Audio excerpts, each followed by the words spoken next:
Estamos no ar para mais um Comunicando e Andando, episódio 179 dessa nossa caminhada e o quarto episódio da nossa websérie Comunicando e Andando por @PortoAlegreOficial. Eu e meu parceiro Alexandro, vamos para mais uma? Vamos lá, embora. E hoje tá diferente, né? A gente tá no palco, a gente tá mais alto, tá impactante. Tá demais, tá incrível isso aqui. Muito obrigado, pessoal, por estarem aqui com a gente. Antes da gente trazer o nosso convidado para o bate-papo, queria agradecer ao Marcos, da M8 Produtoras, nosso parceiro que realmente faz isso acontecer. Precisa gravar o teu conteúdo, chama o Marcos ou chama a gente, que a gente leva o teu conteúdo aonde for. E também agradecer, Marcos, tu vai ter que mostrar essa galera que está aqui com a gente, agradecer o pessoal da Famecos, da PUC, onde a gente está em loco, a gente está na Casa da Atlântida, e hoje com a turma da Indústria Criativa, um agradecimento especialíssimo para a professora Paula. Obrigado, Paula, por trazer essa galera para acompanhar, e a gente quer levar aquilo que a gente tem de melhor, conteúdo e inspiração para vocês que vão entrar aí no universo da comunicação e dos negócios. O nosso convidado é especial, mas antes disso, Paula, por favor, vem até aqui na frente, nosso convidado já trouxe, vou dar um spoiler aqui, quem é o nosso convidado, ó. Um presente para distribuir aqui para a galera. Tá aí. Obrigada. Além de acompanhar o episódio, vão estar bem alimentados. Mas então, Nando, me fala aí, quem é que tá com a gente hoje aqui? A gente deu spoiler, né? O Charlie tá com a gente hoje. Charlie. Vamos trazer então pro nosso bate-papo. Thiago, obrigado por ter topado essa nossa caminhada aqui, né, dentro da PUC. É um prazer te receber, eu te acompanho e realmente tu é inspirador nas redes sociais. Mas a gente costuma dizer, é bom, a gente está indo para as telas, mas aqui a gente está no mundo real. Tem uma galera aqui nos acompanhando e eu vejo o teu mundo real quando tu se expressa na rede social. Mas antes da gente entrar no mundo Charlie, eu queria saber quem é o Thiago. Não vou dizer do que ele se alimenta, senão vão achar que é só brownie, mas não é. Mas queria conhecer o Thiago antes de chegar na Charlie Brown. Então, primeiro, obrigado pela oportunidade, parabéns pela iniciativa aí de trazer histórias, né, para inspirar outras pessoas e também para a nossa cidade de Porto Alegre, né, que precisa desses movimentos de inspiração para a gente ser uma cidade mais coletiva, né, e não tão polarizada quanto às vezes parece. Mas sem entrar em polêmicas, né? Mas para responder a tua pergunta, complexa ela, né? Quem era o Thiago antes da Charlie? Uma pessoa completamente perdida na vida, com bastante dilemas em relação à minha existência, em relação à minha profissão, à carreira, que procurava atender as expectativas de fora sem olhar para quem eu era de fato dentro. Né, e para quem está nos ouvindo, né, então eu construí uma carreira e uma história, entre aspas, de sucesso como profissional de um mercado, mas totalmente fracassado como pessoa. Então, aos 30 anos de idade, eu vivi uma depressão, então foi o auge da minha crise de identidade, e nessa crise que eu encontrei o caminho empreendedor como uma saída e uma possibilidade, um grito de liberdade, né, para poder ser quem eu sou de fato hoje. Analisando tuas redes sociais, conteúdo, enfim, tu vem da parte da comunicação também, né? Sim, eu sou formado em jornalismo, mas eu sou um não jornalista, eu nunca exerci a profissão de fato. Né? Eu me formei em comunicação e trabalhei sempre com marketing dentro de empresas educacionais, então trabalhava muito com esse mercado, né, de marketing de serviço, mas nunca atuei com marketing de produto, por exemplo, só na Charlie. E até então eu estava construindo uma carreira nessa área, estava fazendo mestrado, né? Eu iria estudar na França para concluir o meu mestrado, e nesse ápice, assim, entre aspas, de um sucesso de currículo, eu encontrei o fracasso pessoal. Né? Eu tive que me olhar no espelho e dizer, tem alguma coisa errada e que precisa ser reconstruída na minha identidade para poder seguir uma vida melhor, né? Como a gente encontra empreendedores que vêm da área de comunicação? Eu não sei se é uma frustração do mercado, mas a Carla, né? Nosso primeiro episódio da websérie foi com a Carla do Grupo Press. Ela também vem da linha de comunicação. Também é jornalista, né? Também vem da parte agência, enfim. O quanto estar no mercado da comunicação ou se formar em comunicação te ajudou naquele momento de... Bom, vou entrar no mundo do empreendedorismo, vou criar a minha marca e começar a caminhar no mundo empreendedor? Então, como é que eu caí na comunicação, né? Tipo, eu digo assim, as coisas aconteceram na minha vida sem pensar muito, né? Quando eu tinha 18, 19 anos, eu fui agindo por impulso e por expectativas de fora, como eu falei. Então, eu era um adolescente muito reprimido. Eu não conseguia falar em público, eu passei por muitas situações de violência na infância e na adolescência, e essas violências que eu sofri me reprimiram, e quando eu cheguei no início da vida adulta, eu disse, bom, eu preciso aprender a me comunicar, porque eu não conseguiria estar aqui falando com vocês, eu gaguejava muito, tinha muita dificuldade de me expressar. E a comunicação me ensinou quais ferramentas eu precisaria utilizar para conseguir me expressar na vida. Né? Só que eu aprendi a fazer esse movimento para os outros, para outras marcas, para as empresas que eu trabalhava, e mesmo assim, para mim, eu continuava não conseguindo me comunicar. Né? Eu consegui encontrar essa equação. Tem aquela frase do Steve Jobs sobre os pontos que se conectam na vida, né? Que a gente não vai entendendo as coisas que acontecem, mas até que chega um momento em que os pontos se conectam. Né? A Charlie foi meu ponto de conexão. Com a comunicação, com o empreendedorismo, com os sofrimentos que eu sofri na infância, com as realizações que eu vivi na infância. Então, tudo isso chegou nos 30 anos ali e disse, opa, aqui tem alguma coisa legal para fazer, e é o que eu faço até hoje. Incrível isso. A gente percebe que tem uma história de superação aí, né? Muita gente usa aquela ideia de que o cavalo encilhado não passa duas vezes. Né? Isso, pessoalmente, é uma frase que eu costumo repugnar ela, porque existem possibilidades diversas durante a vida, né? E tu mostra que isso aconteceu contigo também, né? Como isso para ti foi revolucionário para a tua questão de empreendedorismo, fazer com que a gente não tenha se fixado nesse cavalo que já passou, mas esperar uma nova oportunidade para fazer ela valer a pena. Como tu vê isso? Como tu conseguiu colocar isso na tua empresa? Eu acho que a gente tem que estar atento, na verdade, às coisas que acontecem na nossa vida. Geralmente, a gente está... Hoje, com rede social, é pior ainda, né? A gente está muito ligado na vida do outro, na história do outro, no quanto o outro é bacana e a gente não, e esquece dessas oportunidades que estão aqui, né? Na nossa cara, às vezes, tem uma coisa acontecendo e a gente não olha porque está atento a uma questão externa e não interna. Então, o que fez eu enxergar as oportunidades da vida e entender que o caminho da vida, isso minha avó me ensinou, né, que é a grande inspiração da Charlie, o caminho da vida não é um caminho de tranquilidade, ele é um caminho de sofrimento. A gente nasce para morrer, a gente está indo em direção ao fim da vida e vai perder um monte de coisa. Né? Então, o que a gente tem que aprender é a transitar nesse caminho com as oportunidades que surgem e aprender a sofrer um pouco menos, né? Sabendo que pessoas próximas vão morrer, situações vão acontecer, a gente pode perder emprego, a gente pode passar por situações financeiras, perda de relacionamento. Então, a gente vai passando por essa montanha-russa que é a vida, entendendo que no meio disso a gente pode se divertir, né? Então, na terapia, eu aprendi que as oportunidades existem todos os dias quando a gente acorda e quando a gente vai dormir. Né? Esse trânsito que a gente tem entre a manhã e a noite é onde estão as oportunidades da vida. Eu estou lendo um livro agora que chama O Poder do Agora, que é justamente sobre a gente viver o que está acontecendo aqui. Eu não posso viver aqui pensando em que vai acontecer daqui a um ano, sabe? Senão é só sofrimento mesmo. Né? É verdade, incrível isso. Né? Uhum. Em que momento que tu escolhe entrar no segmento da alimentação e aí pensar em nome, pensar em marca, começar a construir a Charlie, né? Conhecendo um pouco do Thiago, que traz talvez essa frustração. E hoje, quem te olha nas redes sociais, jamais vai imaginar que tu teve toda essa dificuldade, porque tu é altamente comunicativo, se relaciona muito bem, troca, né? Talvez a tela facilite, mas quando que tu pensou, vou para alimentação e vou criar algo relacionado a doce? Então, foi na terapia. Eu digo assim, a Charlie nasceu num consultório de terapia no meio de uma depressão. Né? Eu estava no auge da minha carreira, né? Então eu era gerente de uma empresa, tinha um salário de quase 15 mil reais na época. Em 2013 era um alto salário, tinha um plano de carreira consolidado, fazendo mestrado, tinha o carro do ano, usava roupa executiva, terno e gravata. E nesse auge da carreira, eu entrei em depressão, adquiri uma dívida de 30 mil reais no banco. Perdi o apartamento que eu morava, que era alugado, então eu fui despejado do apartamento. Fui morar com a minha irmã, né, no apartamento dela com o marido. E nesse lugar ela me estimulou, Thiago, busca uma terapia, alguma coisa está acontecendo aí que não é bacana. E no consultório de terapia foi que os pontos se conectaram. Né? A relação que eu tenho com a minha avó, que é a pessoa que me ensinou a fazer doce, né? Então os doces e as receitas da Charlie vêm dessa relação. todas as receitas que a gente faz, as principais do negócio, surgiram da relação com a minha avó. Então, minha avó é doceira de família, né? Então ela faz doces como gesto de afeto para a gente, como pessoas da vida dela. Não é um negócio para minha avó, doce, doce é afeto, doce é gesto de gentileza. Então veio isso na terapia. Os personagens da minha infância, que eram os meus momentos bacanas, eu estava falando sobre isso antes.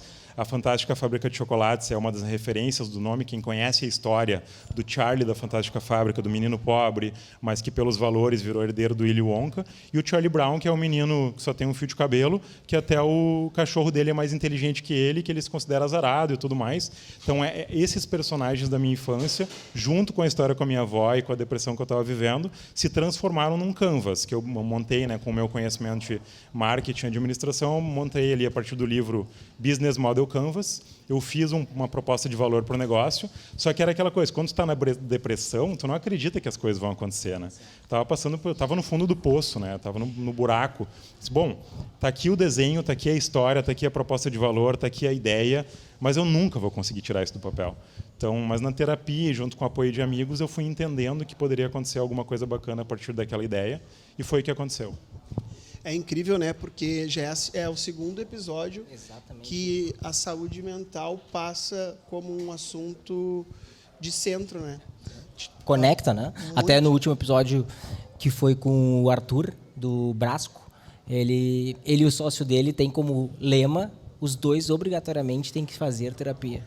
Para a sociedade continuar, os dois têm que continuar fazendo terapia. Olha só que loucura, né? Perfeito. Em tempos de rede social, de tudo muito rápido, né? Como a saúde mental, ela entra para o mundo do negócio, né? Se não tiver saúde mental, esse negócio não vai prosperar. Eu acho que é um pouco disso. Sim, com certeza. Que quando começa, que é isso que eu digo hoje, eu tenho um canal empreendedor, além da Charlie como marca de doces, eu tenho um canal sobre empreendedorismo que eu falo sobre isso, né? A gente não é ensinado a empreender no Brasil, desde Verdade. a educação básica, né? Então, assim, empreender na vida, empreender no negócio, empreender na nossa profissão, né? Desde a parte financeira, administrativa, de tudo. Então, a gente não é ensinado ainda. E quando tu cai no mundo do empreendedorismo e dá certo, que foi o caso da Charlie, né? O hype, né? Pegou o hype da Charlie lá em 2014, Charlie entrou num hype, num looping super bacana. Uau, né? Eu criei minha própria Disney. Essa era a minha cabeça. Que eu entendi, pô, tô na Disney, criei minha Disney, agora não tem mais nada. Uma fábrica de dinheiro. Né? Exato, uma fábrica de dinheiro, e assim vai, até que os problemas começam a acontecer, porque o Brasil não é para amadores, né? O sistema... Não é mesmo. E aí, sem terapia, sem tu aprender a te conhecer, lidar com as tuas emoções, como tu lida com a adversidade, porque negócio é todos os dias uma adversidade, né? Eu estou aqui, pode estourar um cano na minha loja que está fechada, e aí inundar toda a loja, amanhã, às 8 da manhã eu tenho que abrir a loja. Como é que eu lido com isso durante a madrugada? Essa noite tentaram assaltar a nossa loja pela 6ª vez em 6 meses no Moinhos de Vento. Né? Só que dessa vez a gente conseguiu criar uma barreira que o assalto não aconteceu. Então, se tu não faz terapia para lidar com isso, tu surta. Né? De fato, tu surta. São dificuldades diárias, né? Quando que tu percebeu, quanto tempo levou para isso acontecer, que tu estava com um negócio que poderia realmente mudar a tua vida nas mãos?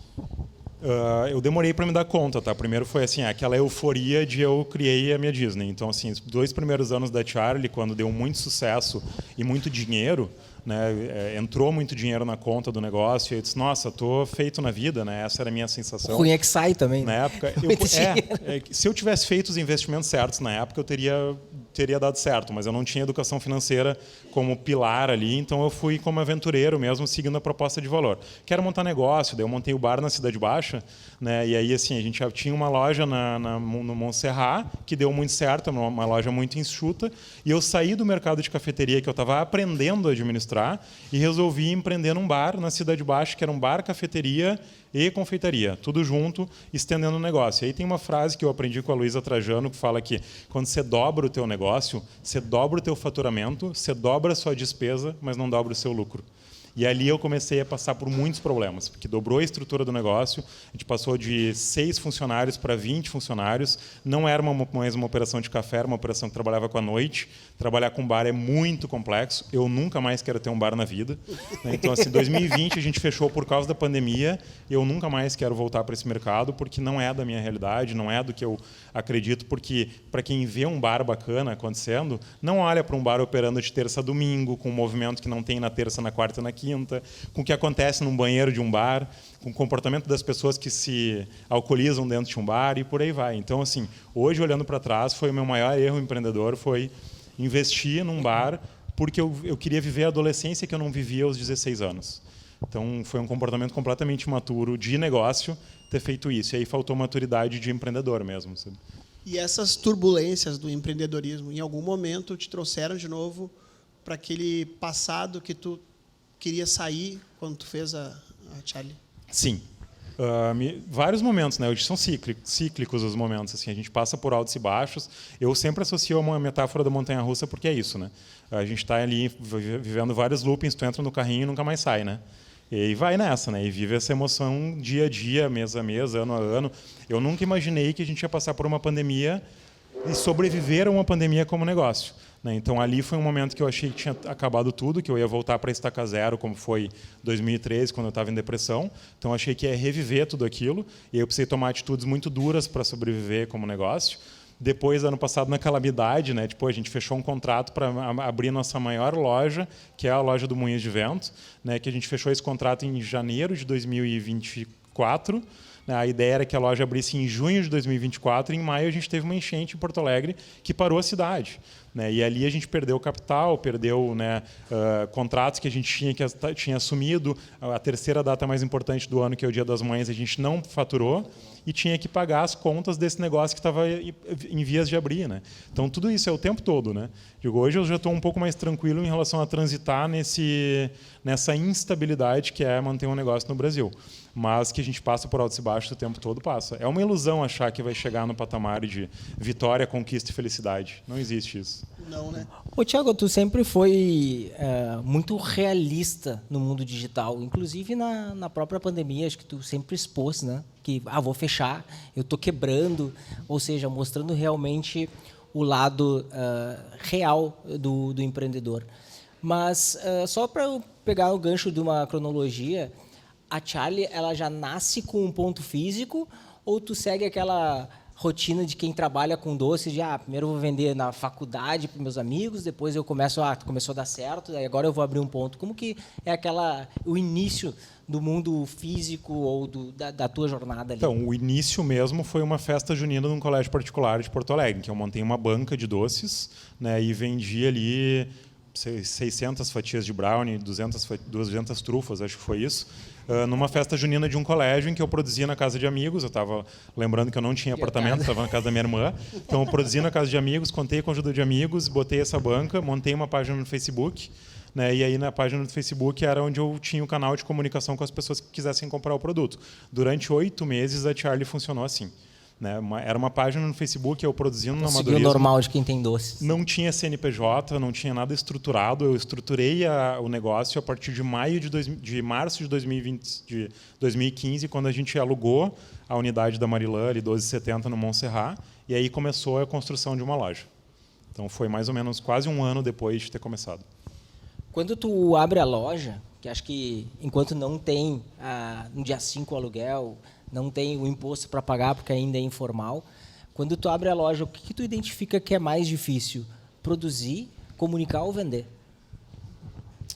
A Charlie nunca teve problema em vender, tá? Isso é uma coisa que hoje mesmo a gente estava numa consultoria discutindo o assunto. Eu não tenho problema de venda, né? Eu tenho problema de administração e de gestão de bastidores, de custo, de compreensão da equipe em relação a isso. Lá naquele início, o que foi mais difícil? Entender o funcionamento de uma loja.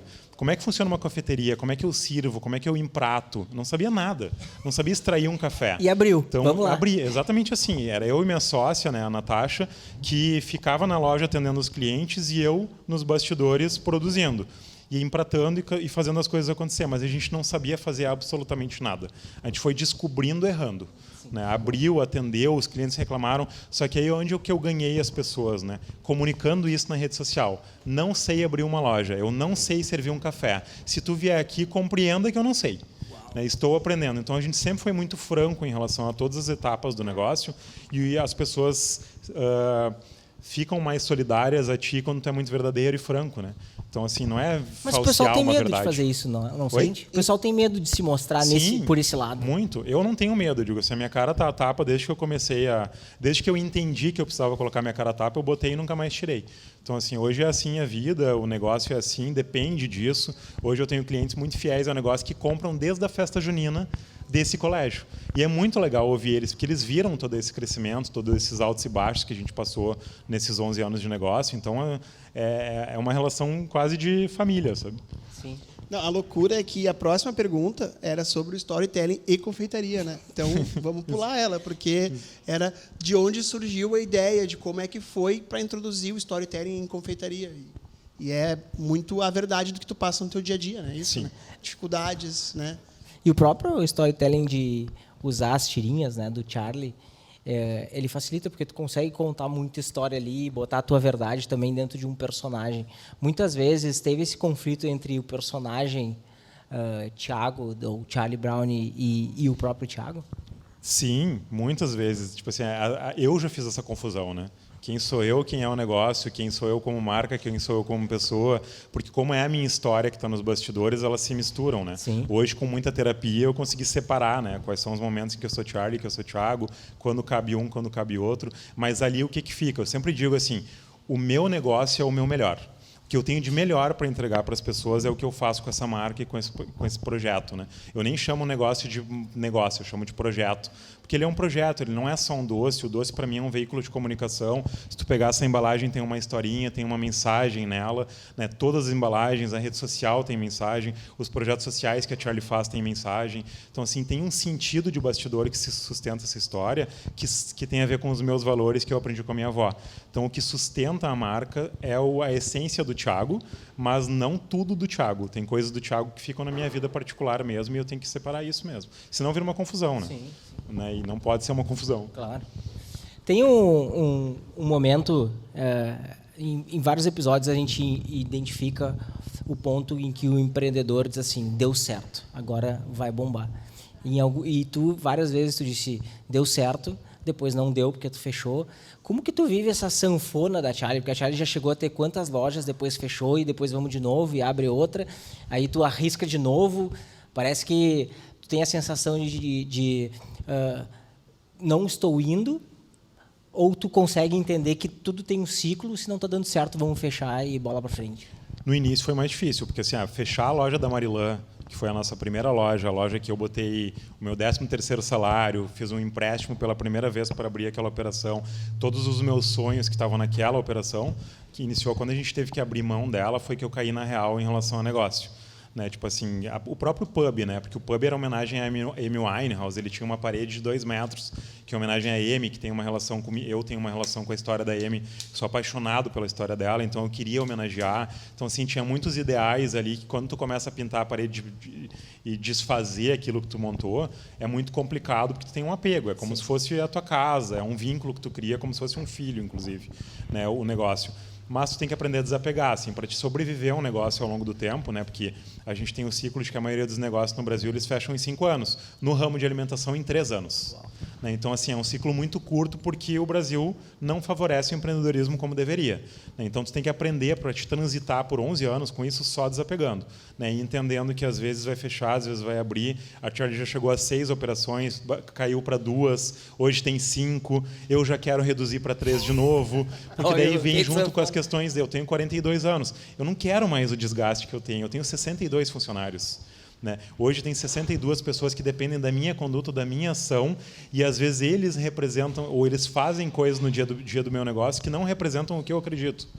Né? E aí tem que equilibrar tudo isso nas relações, porque eu não tenho como garantir que 62 pessoas pratiquem o que o Thiago pratica e o que o Thiago aprendeu com a Vamila, em termos de valores. Né?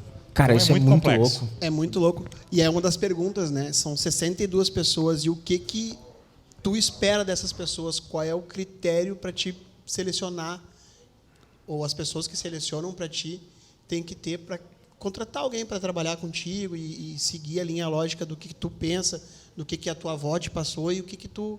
Qual o critério assim mais importante para quem precisa trabalhar com vocês? Se for olhar assim por uma seleção que a gente tem, uma análise que a gente faça antes, eu sempre olho, e a minha equipe de RH olha para quanto tempo a pessoa permaneceu em cada emprego. Porque isso mostra se a pessoa transita muito entre ambientes de trabalho, é porque ela não vai ficar contigo e aí tu vai investir todo um tempo de treinamento, vai ficar 1, 2 meses contigo e já vai pipocar para outro lugar, porque hoje tem muito isso, né? A rede social vem de uma ideia de que as relações de trabalho podem ser incríveis e maravilhosas, não precisa trabalhar tanto, a jornada vai ser curta, vai ganhar muito dinheiro, só que isso é uma fantasia, não é assim para ninguém. Né? É verdade. Né? Então, o que eu espero hoje, na real, o que eu digo para a minha equipe hoje é: cumpra o teu contrato e a tua palavra. Né? Então, assim, cumpra os compromissos que tu estabeleceu contigo, não é nem comigo. Quando tu assina um contrato de trabalho, ali tem as regras do jogo. Cumpra essas regras. O horário de trabalho, o compromisso com o que tu vai fazer. Se tu foi contratado para ser padeiro, tu tem que fazer bons pães. Né? Isso é o básico do básico, fazer bons pães. Né? Em um mundo tão acelerado hoje, isso é muito difícil de encontrar, né? O que acontece hoje, tipo, nas relações de trabalho, né?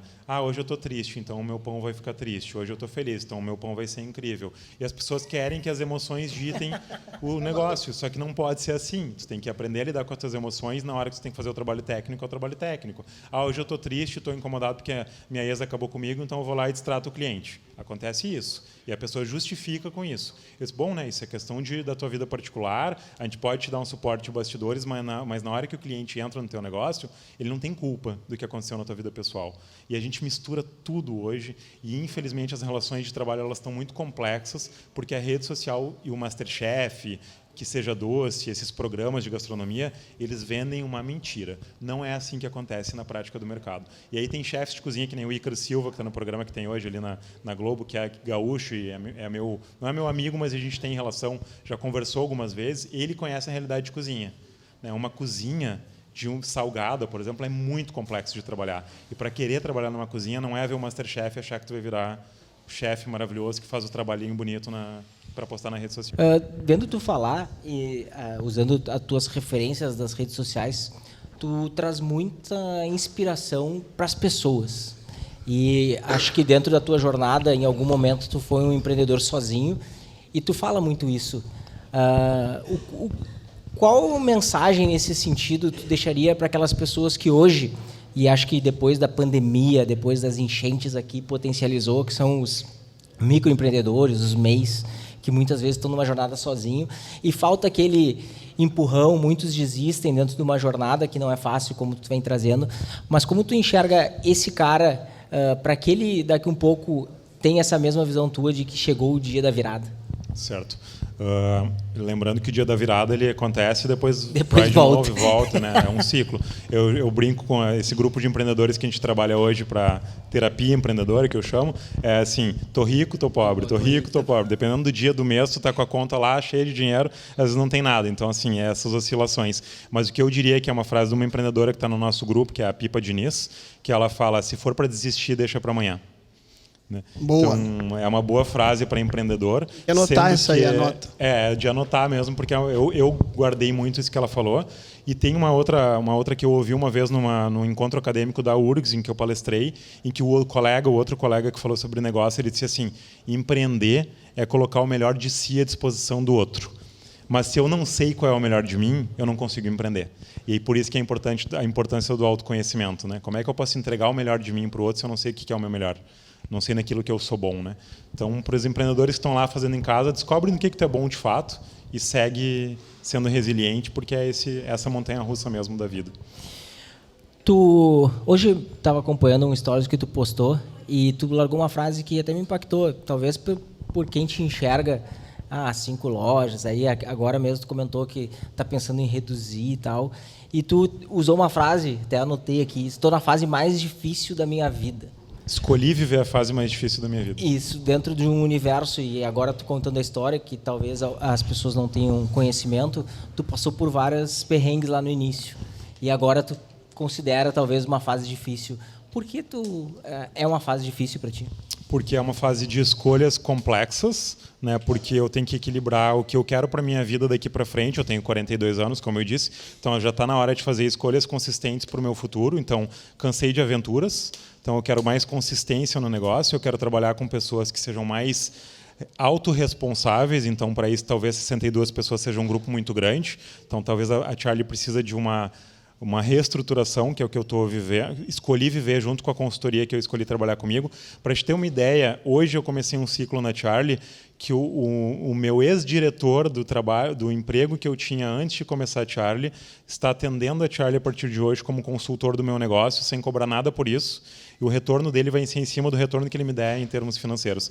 Então, assim, eu estou em busca dessas relações hoje, que são relações que vão para além do dinheiro, né? São uma entrega, e nas escolhas pessoais eu não vou abrir, porque são questões muito pessoais que eu escolhi trilhar agora, mas que são escolhas difíceis. Assim, eu peguei todas as questões de terapia que ao longo dos últimos anos eu procrastinei, porque eu sempre digo, tu sabe a solução dos teus problemas, a gente sabe naquilo que a gente tem que ser melhor, mas o que a gente faz com isso? Coloca embaixo do tapete e fica guardando. Né? E aí a vida não anda. Né? O que eu resolvi fazer em 2025, lá em janeiro, eu li um livro chamado A Sutil Arte de Ligar o F. Né? Não sei se vocês conhecem esse livro. Sim. E esse livro ensina isso, escolha os teus sofrimentos na vida. Né? Antes de deixar, porque tu vai sofrer igual. Então é melhor tu escolher os motivos pelos quais tu vai sofrer. O que eu fiz no início do ano ou agora, eu já sei quais são os meus motivos de sofrimento e para onde eu quero olhar para resolver a minha vida e meu negócio. Né? Porque essa coisa de fazer a Charlie crescer, eu vou ter 20 lojas, eu vou crescer para o Brasil todo, já passei por essa fase. Não é exatamente a minha escolha de vida. Fiquei pensativo nessa escolha de vida, porque todo mundo passa por momentos de decisões. Também estou vivendo um momento parecido, mas o que é mais difícil para ti quando tu necessita fechar uma loja? É dispensar as pessoas que talvez sejam boas, ou tu consegue reter talentos e acaba liberando? Uma vez eu conheci um grande empresário do segmento da indústria, e ele me comentou que dentro da jornada dele de funcionários, 30% dos funcionários eram que realmente ele considerava como funcionário qualificado. O resto era necessidade, eu preciso, Sim. Então eu vou colocar. Mas tu dispensar pessoas num fechamento é o que mais mentalmente te atrapalha? Não. Nunca eu aprendi a lidar com a questão, porque na verdade uma demissão, quando ela acontece, ela não é por uma questão de negócio, ela é uma questão de comportamento do colaborador que não está de acordo com a empresa. Né? Então, assim, para mim, eu já sou muito racional em relação, quando acontece um desligamento, ele não é por uma questão financeira, nunca. Ele sempre é por uma questão de comportamento. A pandemia, a gente fechou lojas, mas eu não demiti ninguém. Uau. Quer dizer, ninguém que era relevante para o negócio e que tinha um comportamento em favor do negócio. A questão financeira vem antes, né? Já ajusta antes, né? Depois vem Isso. Na real, o que faz um colaborador sair, por isso que eu não tenho esse medo e essa culpa por demissão hoje, é o comportamento dele.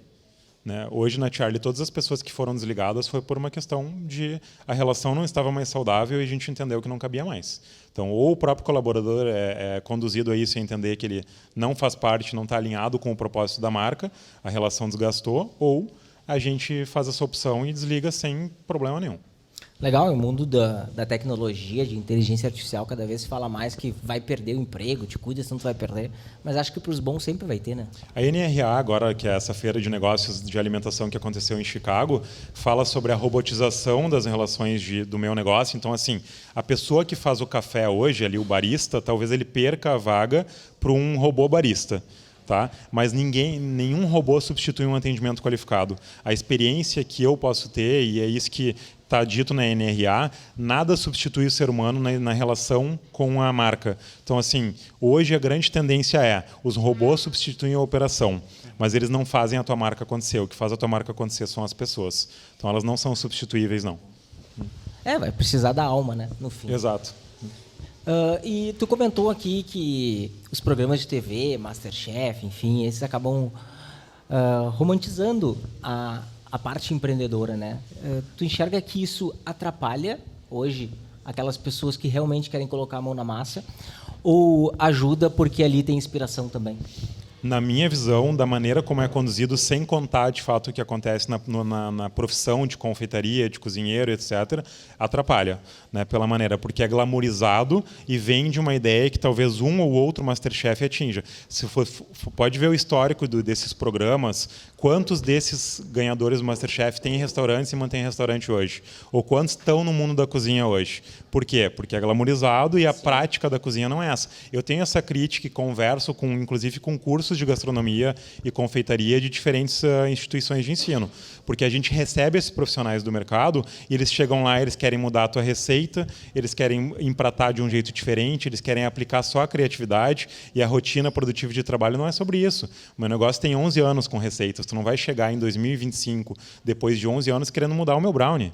Né? Então, se tu quiser fazer isso, tu pode montar o teu negócio, tua proposta de valor, a tua marca e constrói a tua ideia. Mas quando tu entra na Charlie, tu tem uma linha para executar. Né? E o que eu preciso de ti num primeiro momento é isso. Depois que tu ganha espaço e liberdade, que precisa de tempo, né? 1 ano de relação, 2 anos de relação, aí eu te abro o canal para ver se o que tu acredita em termos de receita é aquilo que eu aprendi com a minha avó, que tem um meio termo do caminho. Se eu fizer uma receita muito glamorizada na Charlie, o meu cliente vai estranhar. A gente não é uma empresa glamorizada em termos de empratamento, de gourmetização da confeitaria. Não é esse o caminho do meu negócio. Então, prejudica pela maneira como é construído, porque não se fala sobre esse bastidor. Por isso que me incomoda. Mas tem um ponto que talvez a parte do storytelling, de tu contar a tua história assim como tu conta da Charlie, e até a referência que tu trouxe, um produto gourmetizado, talvez não seja a cara da Charlie. É brownie. E Isso. brownie é brownie. Isso. Mas, ao mesmo tempo, tu embala e romantiza ela de alguma forma. Sim. Isso, tu acha que ainda tem espaço para um storytelling bem contado? Sempre tem um espaço para um bom storytelling bem contado, desde que ele seja baseado em verdade, né? Que o problema hoje, às vezes, é marcas querendo construir histórias falsas, né? Então, assim, sempre que tu transmite, eu digo para mim, para empreendedor, para a vida como um todo, tudo parte da tua intenção. Que intenção tu coloca na receita que tu faz, que intenção tu coloca na embalagem que tu cria, que intenção tu coloca na postagem que tu fez na rede social. Essa intenção vai balizar a relação. Então, hoje, eu já fui um empreendedor que já conflitou muito em rede social com cliente ou com hater e etc e tal. Hoje em dia, eu não dialogo com hater. Não é um tipo de energia Mas que eu estou muitos? disposto a trocar. Não, porque a minha intenção não é mais dialogar com esse tipo de relação. Quando tu dá voz, eles potencializam. Exato. Então, hoje, assim, se tem uma relação assim, eu não dou bola para ela. Seja até às vezes com funcionário. Eu digo para funcionários hoje, se tu quer conflito, tu vai brigar sozinho. Eu não vou brigar contigo porque eu não quero brigar nem comigo mais, com nada mais eu quero brigar. Não tenho tempo para brigar na vida. Né? Então, parte de uma intenção. Então, a história bem contada, ela é bacana desde que tenha uma verdade e uma intenção boa por trás. Senão, algum dia a verdade cai. Tá? Essa verdade, entre aspas, ela cai. Sim, não consegue sustentar. Tiago, eu vi um post, não sei há quanto tempo que está nas tuas redes, eu andei bastante nelas, e eu queria fazer contigo um bate-papo, uma troca, que é um post que fala empreender e tem vários posts com vários significados. Eu queria que tu desse voz para aquilo que tu escreveu lá dentro no nosso bate-papo. E a primeira que falava empreender é colocar o melhor de si à disposição do outro. Sim, é isso que eu estava falando antes, né? Tipo assim, a gente tem que encontrar aquilo que a gente é bom, né? Por exemplo, o que eu entendi ao longo da minha jornada? Eu sou bom em comunicação, né? Sou bom em marketing e sou bom em história. Né? Tipo assim, eu sei contar a minha história, sei contar uma história de maneira que inspira outras pessoas. Então, assim, isso é o melhor que eu tenho para colocar à disposição do outro. Se eu consigo fazer isso todos os dias no meu negócio, nas lojas que eu tenho, não. Porque tem 62 pessoas que me representam que às vezes não sabem contar boas histórias como eu contaria. Então, eu sempre digo, encontre o seu melhor e coloque o melhor à disposição do outro. Mas tem mais frases aí, tu quer trazer elas? Não, então vamos para as outras. Tem umas 6, 7, né? Mas eu não peguei todas, eu peguei algumas, né? Empreender é errar o tempo todo e acertar algumas vezes. Sim, isso é uma coisa da dinâmica da vida. Tem uma funcionária minha da confeitaria, numa semana, numa reunião com a psicóloga, que ela disse o seguinte: a gente precisa aprender mais com a Charlie a lidar com as frustrações. Né? Por quê? A gente erra a receita, a gente faz projeto que dá errado. Para quem é de faculdade, que está começando a jornada profissional, vai passar por muitos ciclos, porque tu cria expectativas e a expectativa sempre leva para uma frustração. Né? Porque assim, o melhor é se a gente conseguisse, né, como ser humano, não criar. Né? Deixa as coisas acontecer e o que vier vem de bom grado. Né? Mas, infelizmente, a gente cria expectativa. Só que o que acontece na jornada empreendedora? Ela é baseada em erros porque no Brasil não existe um manual que ensine o empreendedorismo de fato. E aí o que acontece? Tu incorre em erro tributário, tu incorre em erro trabalhista, tu incorre em erro de gestão financeira e assim vai. Né? E quanto mais tu erra, mais tu acerta. Isso também é Steve Jobs, né? Também é do livro dele, lá da biografia dele, mas que traz muito essa métrica, né? Para ti, a gente está sempre em estado beta, né? Nunca chega no alfa, né? Tu está sempre em beta aprendendo. Eu faço tem produtos na Charlie hoje que nasceram de erros de receita, que são sucesso de vendas. né, e que só viraram um sucesso de vendas porque a gente pegou aquele erro e transformou em oportunidade. Então, essa atenção aos erros é, às vezes, até mais importante do que o acerto, porque o acerto nos deixa arrogante, né? Ah, sou fodão, deu tudo certo. Né? E aí tu vai lá e tu cai do cavalo rapidinho. Né? E muito rápido. Exato. Empreender é uma montanha-russa de imprevistos. Sobrevive quem suporta todos os tropeços e quedas. Sim. Essa jornada que acontece no dia a dia do empreendedor, que é o que eu estou tentando contar nesse canal hoje de empreendedorismo, e nos encontros que a gente tem, é justamente para quem está com o MEI, para quem está começando, conseguir entender que isso acontece, né? Que isso que eu falei sobre os assaltos, né? O tempo todo acontece. Então eu tenho que, assim, como o Estado não me dá suporte, porque não tem estrutura de segurança pública, eu tenho que ter um segurança particular, o segurança da rua, eu tenho que ter um seguro em cima dos furtos que podem acontecer no meu negócio, né? E resiliência para lidar com isso emocionalmente. Então, assim, essa montanha-russa, eu estou falando só de especificamente sobre roubo. Segurança pública. Uhum. Aí, se a gente sai da segurança pública lá em Floripa a gente tem um jardim para as pessoas experienciarem e tem gente que nos rouba plantas do jardim. Não, o jardim que é para a comunidade, investido pela Charlie, as pessoas roubam as plantas. Quanto mais bonita a planta, mais ela é roubada. É uma frustração gigantesca. Daí vamos pular de casinha, tá? Fiscalização pública. Quando tu lida numa fiscalização, vigilância sanitária ou qualquer órgão do Estado, principalmente no Rio Grande do Sul, como é que ele chega no teu negócio?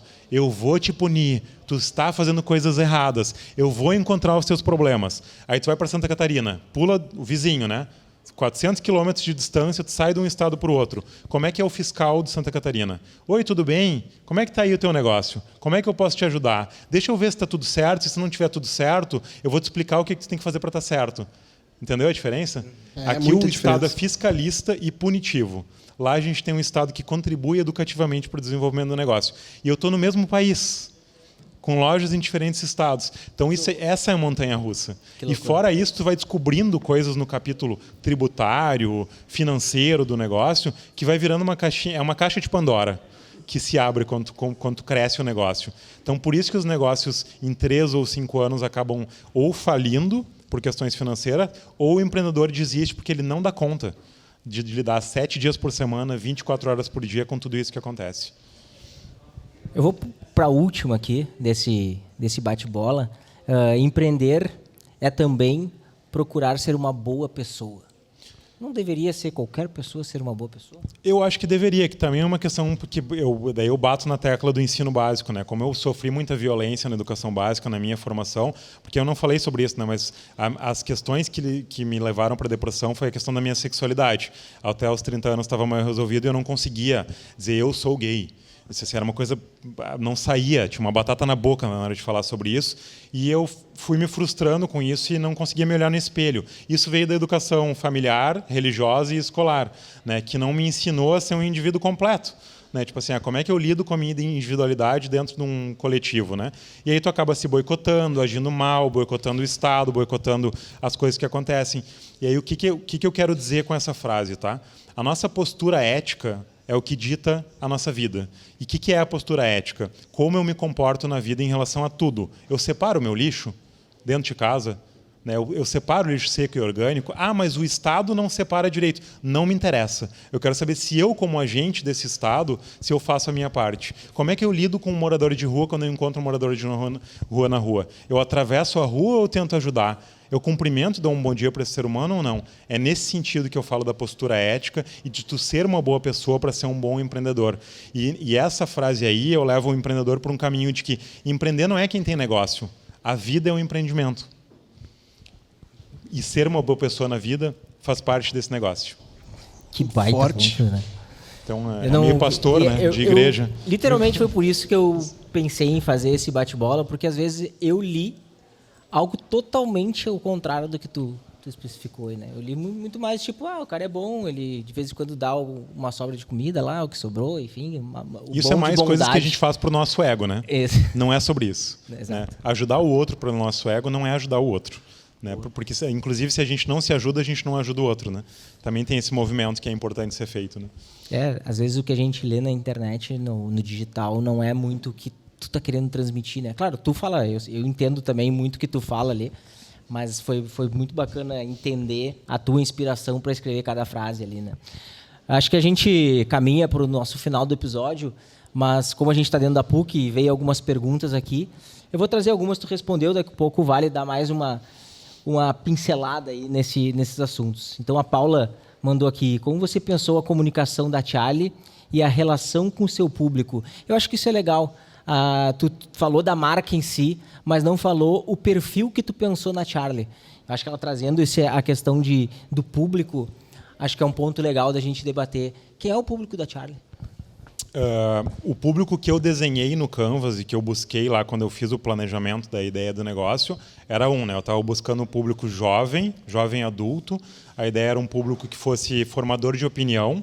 Tem uma pesquisa que se chama O Sonho Brasileiro, que aconteceu há alguns anos atrás, que diz que os influenciadores, que são os que influenciam o público mais velho ou o público mais jovem, é a classe ali dos 25, 30 anos, que na época eram essas pessoas que faziam a influência em relação ao mercado. Hoje eu acho que mudou um pouquinho, mas era esse público que eu estava buscando. Quando eu abri o negócio, quando eu comecei o negócio, sem entender do comportamento do consumo de quem é que compra doce, daí eu entendi que o público eram mulheres adultas de 30 a 45 anos, mães de família.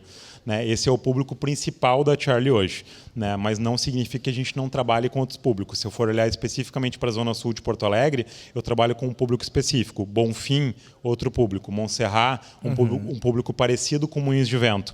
Floripa, totalmente diferente, porque Floripa tem de público de São Paulo, Belo Horizonte, Paraná, então é muito diferente. Em relação à pergunta sobre a comunicação, ela é instintiva.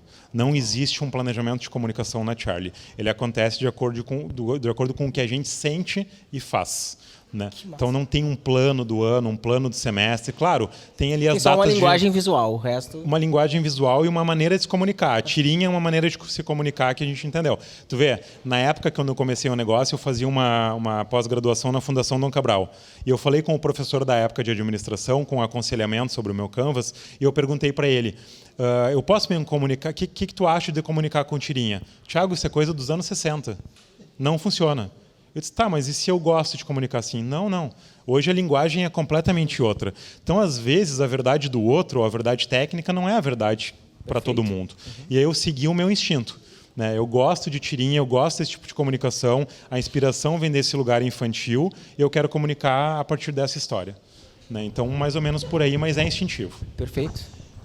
Natasha, tem planos futuros para abrir mais em Porto Alegre? Esse já respondeu, mas faz parte da pergunta. Como é ou será mais ou menos a estratégia de comunicação para o lançamento? Caso tenha influenciadores, serve como estratégia de comunicação para a Charlie? Talvez não pensar na muitas próxima, perguntas. Né? Pensar como tu agiu. E para finalizar, se tu te considera um garoto propaganda do teu negócio, exemplo, Bianca Andrade, Boca Rosa. Meu Deus, que exemplo ruim, gente. Não. Bem longe, não sou nem perto. Mas, enfim, acho que de alguma maneira, eu acho que sim, eu represento o negócio, sim. O meu negócio tem muito da minha identidade, da minha história, então, querendo ou não, eu acabo representando. Às vezes eu tenho conflitos na terapia por isso, porque eu não queria aparecer tanto quanto eu apareço, mas é uma necessidade que, inclusive, está na NRA. Né? As pessoas vão comprar de negócios em que conhecem o fundador. Tem né? se tornado muito usual isso, né? Pelo alinhamento com o propósito. Então, sim, de alguma maneira, eu sou o garoto propaganda. Não sei se eu gosto de ser, mas sou, né? Mas não como a Boca Rosa, gente. Por favor, não. Para mim, não é o exemplo que eu gostaria que vocês usassem em relação à minha pessoa. Mas, por diferenças em relação ao propósito, maneira de se comunicar, o que valoriza e tal, é isso, né? Tipo, é o que eu entendo.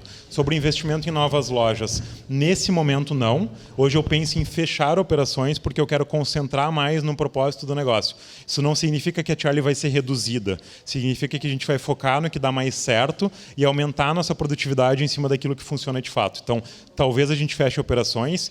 Em Floripa tem plano de expansão para daqui a 2 anos. Né? A gente está no Campeche, hoje a gente quer crescer para a região central da ilha, que é um mercado que nos interessa, e Porto Alegre daqui 2, 3 anos, dependendo do que acontecer nesses próximos capítulos, pode ser que a gente expanda ou não. Então, assim, são respostas que eu não tenho ainda muito certas em relação a isso. Sobre influenciadores, funciona, mas pode ser muito perigoso. Tá? Influenciador funciona muito bem se ele tiver uma relação de propósito com a marca. Se não tem relação com a marca e com o produto, é tiro no pé. Tu tá comunicando algo que não é a tua verdade. Então, hoje, os comunicadores que têm relação com o meu negócio, os influenciadores que funciona, né, o que eles publicam funciona, é porque eles têm relação de 8 anos com o meu negócio, 7 anos, e a relação começou como cliente. Né? Eles eram clientes que viraram influenciadores que representam o negócio hoje. Não é só então, número, né? Não é só número. É um propósito e às também. vezes, assim, tem influenciador que tem 30 mil seguidores que entrega mais que o que tem 150 mil. Né? Ou às vezes até essa história de viralizar, né? Porque eu digo que hoje viralizar post é ego, tá? Não é venda. Os nossos posts mais virais, que aconteceram de 2, 3 milhões de views, TikTok, que a gente nem tá, que já viralizou coisas nossas para 5 milhões de pessoas, para mim é uma incomodação. Hoje tudo que eu rezo, por favor, não viraliza. Porque quando viraliza, tu atrai um público que não é teu e ele te atrapalha. Porque ele faz com que tu não consiga te comunicar com o teu público. Porque acaba a tua não rede social vira uma convertendo, bagunça. né? Não converte, né? Não converte. Né? Miguel também perguntou aqui, ó. Grande parte do sucesso da Charlie vem da sensação de se sentir em casa dentro do local, na minha opinião. Tu acha que essa pessoalidade e a proximidade com os clientes é a chave para trazer e manter clientes, ou tem algum fator que tu julga que é mais importante neste processo? Eu acho que o principal é esse, assim, não é se sentir em casa. Logo no início, quando eu comecei a Charlie, a arquiteta veio, vamos construir uma arquitetura de uma casa de vó. Eu disse, de jeito nenhum. Não é essa a ideia. A marca é moderna, a relação com a minha avó está dentro da marca. As fotos da minha avó, as tirinhas em homenagem a ela, mas a marca não é para ser uma marca voltada para uma casa de vó. Mas o que tu sente quando tu entra é. Né? E era isso que a gente queria transmitir. Então, acho que o grande fator que está aí é, sim, essa experiência mais caseira. Né? Por isso que eu batalho com a minha equipe. Eu não quero que o meu atendente tenha um protocolo de atendimento que nem o McDonald's. Né? Não é para ser impessoal, é para ser pessoal. Então, o que a gente tenta provocar na nossa equipe é que eles tragam o melhor deles. Qual que é o teu melhor para atender o meu cliente que chega na Charlie? Então, a gente tenta fazer isso. Se eu consigo fazer isso sempre? Não. Né? Porque às vezes a nossa equipe não compreende o propósito da marca ou mistura tudo e não consegue entregar o que a gente gostaria. Ou ela não está num dia inspirado, né? Exato. Né? Mas não é só em dia inspirado que a gente trabalha, né? Todos os Já dias. não é. Mas, Thiago, às vezes a gente internamente tem uma percepção de que não está atingindo, mas quando a gente vê uma mensagem dele, assim que chegou de tipo, se sentir em casa... Fala, na minha opinião. Chancela, né? Na minha opinião. Acho que esse é o grande... Não, mas é legal a opinião dele porque ela fecha com aquilo que a gente busca. Né? O que eu sofro, às vezes, é porque eu sinto, às vezes, que a gente não consegue entregar. Né? Porque o Thiago não está nas 5 lojas o tempo todo. Quando eu estou, muda um pouco a conversa. Tá? Porque eu fico muito atento ao que está acontecendo e eu sou, tipo, hoje eu sou um perigo para o negócio. Né? Porque os consultores dizem que o Thiago sai da Charlie. Porque eu sou a pessoa que quer dar tudo. Eu quero te dar um brownie, eu quero te dar um bolo, eu quero te dar uma cuca, eu quero doar tudo para todo mundo. E o negócio não vive de doação, ele vive de venda. Né? Então tem que cuidar muito isso. Eu tenho que sair um pouco, às vezes, do negócio para o negócio acontecer e ser saudável financeiramente. Legal. Cara, tem outras perguntas aqui, a gente está estourando nosso tempo, eu vou te passar e depois a gente responde daqui um pouco numas caixinhas, faz umas collab, a gente não vai deixar de responder a galera. Thiago, eu queria agradecer a tua participação, a inspiração muito. Que a gente vê no digital é aquilo que tu transmite aqui pessoalmente pra gente, que é verdade, que é a realidade do empreendedor e que não é um mundo de rosas e trazer essa realidade, talvez tu ajude num futuro, evita uma frustração, né? Que a gente idealiza que vai ser uma coisa e depois não consegue. Pode ser mais frustrante do que realmente começar um negócio, né? E, enfim, mas queria te agradecer. Estamos conectados nessa jornada. Levar histórias inspiradoras é o nosso lema e a tua realmente chancelou aquilo que a gente tem de propósito do Comunicando. Valeu. Obrigado pela oportunidade mais uma vez, por transmitir essa história e comunicar a nossa missão. Bom, como eu falei nos bastidores, né, eu estava falando para o Thiago que o convite que o Nando fez para essa websérie foi que a gente pudesse contar histórias que inspiram, né? E tu vem conseguindo fazer isso, a gente tem só que te agradecer quem veio aqui acompanhar a gente. E, cara, muito obrigado pela tua história, muito obrigado por tu ter conseguido sair do momento difícil da tua vida e ter feito disso um trampolim para que tu pudesse mudar a tua história, mas além disso, né, fazer com que outras pessoas possam também mudar as suas. Muito obrigado por ter feito isso e obrigado por ter vindo aqui hoje. Temos, Marquito. Então tá, obrigado mais uma vez. Comunicando e Andando segue a nossa jornada. Aí, palmas pro nosso time. E na próxima terça a gente tá de volta com outras histórias que vão inspirar vocês, como a do Thiago. Valeu e até lá.